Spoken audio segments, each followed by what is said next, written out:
Nam yo ho ningeko nam yo ho ningeko nam yo ho ningeko nam yo ho ningeko nam yo ho ningeko nam yo ho ningeko nam yo ho ningeko nam yo ho ningeko nam yo ho ningeko nam yo ho ningeko nam yo ho ningeko nam yo ho ningeko nam yo ho ningeko. Hi, I'm Margaret. Today we've had a question about what we do about handling fears that arise while chanting. And so our topic today is going to be a method for handling fears. So in this video, we're going to be looking at fears, why they show up when you're chanting for a goal, why it's important to learn to handle fears to begin with, and then 3 ways that it's possible to handle them. So why do fears arise when chanting for a goal? Well, when you think about it, when you're chanting for a goal, you're saying, I want to be the person that can achieve this goal. And that means you're trying to expand your identity. And you're telling the universe that. So fears in this instance are telling you that you're stepping out of your comfort zone, that you're growing. And we always become fearful when we're growing because we're having to destabilize the emotional and mental certainties that we've relied on in the past. We're going to have to change habits. These are all good things. In my field of social work, which works in the field of psychology, we learned that the unconscious mind is the part of us that keeps us physically alive. It runs our hearts and all the major organ systems of the body.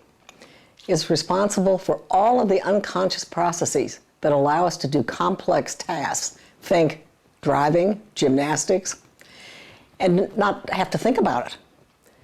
It's the repository of all those beliefs and habits that run our lives behind the scenes. So the unconscious mind does not like change. We experience that when we try to change a bad habit and find ourselves battling it months or years later. Fear is the unconscious mind letting you know that you're about to destabilize the current balance. Now, it's important to learn how to handle fears. Our Buddhist training is teaching each of us to harness the power of the universe to produce the results that we want in our lives. It teaches us that at our core, we're one with that universal energy, and we are spiritual beings. And that when we connect with it through chanting with a focus in mind, we connect consciously with that universal energy to move us toward our goals. We're taught to visualize what we want, because that creative mind power can be used for both destructive and constructive ends.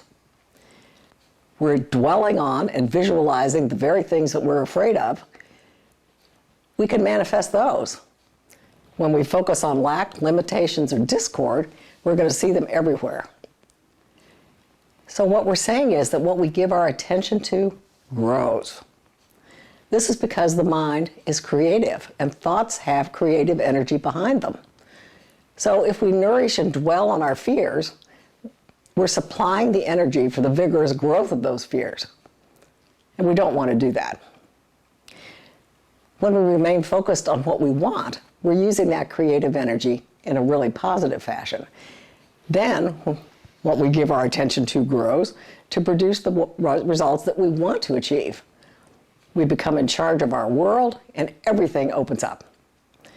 We attract to ourselves what we want, and that is a constructive use of that mind power. Now, if we're ignorant of the fact that we even have it, sometimes we're going to produce what we want, and sometimes we don't. It's a hit or miss kind of process. And we can never coerce it. That never works. We're the finite, not the infinite. There has to be an allowing, that we set the goal and the universe works out the way and the timing to get there. Now, there are different stages in the practice. As newcomers, when we first learn to chant, we learn how to use the practice to achieve a goal, and we learn the basic philosophy. And when you truly understand the principle that your circumstances come from the inside out, then what's happening in the outside world becomes much less frightening, as you find you have much more control than you thought you had. As we become more engaged with the practice, we discover that when we chant for a goal, there's a part of us that resists the changes we need to make in order to reach that goal. we find that we're engaged in a spiritual struggle. What's going to come out on top? Our strong side or our weak side?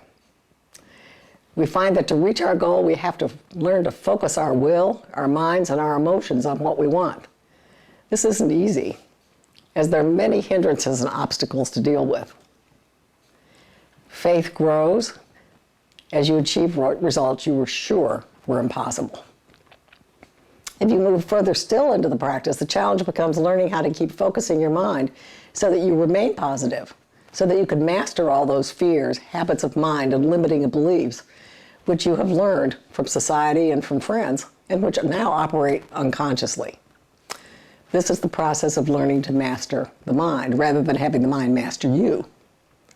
Nietzsche warned us, master your mind, don't let it master you. You're becoming a master of your life. And your faith keeps growing as you come to absolutely trust that universal energy. It's not surprising when you think about it that we have fears, as we're learning how the world really works. And that's very different from the training we've received from society. It's new, and it's strange, and it's a marvelous adventure. So now we're going to talk about 3 ways to actually master those fears. The first one we've discussed before, to simply chant for courage, and to chant until you find yourself pulling right out of those fears. Another is to simply refuse to visualize what you fear, but rather turn your attention to what you want and what your goal will look like when you get it. This takes some work, as we have certain mental habits which reassert themselves. Just keep on, keeping at it. Every time a fear returns, and you'll find it gets easier and easier. And finally, notice your feelings. They can be a guide to whether you're focusing on what you want or what you don't want. When you're focusing on what you want, you're going to feel good. You might even sense a feeling of relief, and you're going to be positive. When you're focusing on what you don't want, you're going to feel tension and resistance. So allow your feelings to make you aware of what you're doing. In summary, in this video, we've looked at the fact that fears arise because we're growing and having to change established unconscious habitual habits of thought and action. And then we saw that it's important to learn to handle fears because what we mentally give our attention to grows in our lives. And that mental energy can be used for either constructive or destructive ends. And we learned that there are different stages as we come into the practice. The first, where we're learning to chant and to understand the basic philosophy. Later, when we grow in faith, and ultimately when we come to master the mind. Finally, we discussed 3 ways to handle fears. The first, to chant for courage. The second, to repeatedly focus on our goal rather than on what we don't want. And finally, to use our emotions of comfort or resistance to remind us of whether we're focusing on what we want or what we don't want. If you like this video, please subscribe to my YouTube channel and share it with other people.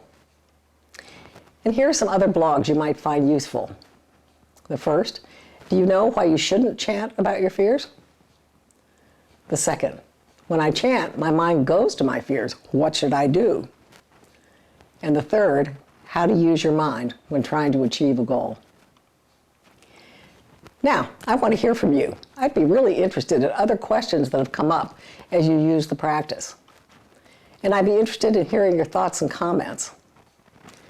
So for next time's topic, please send me a question and we'll use it. I'll see you in 2 weeks.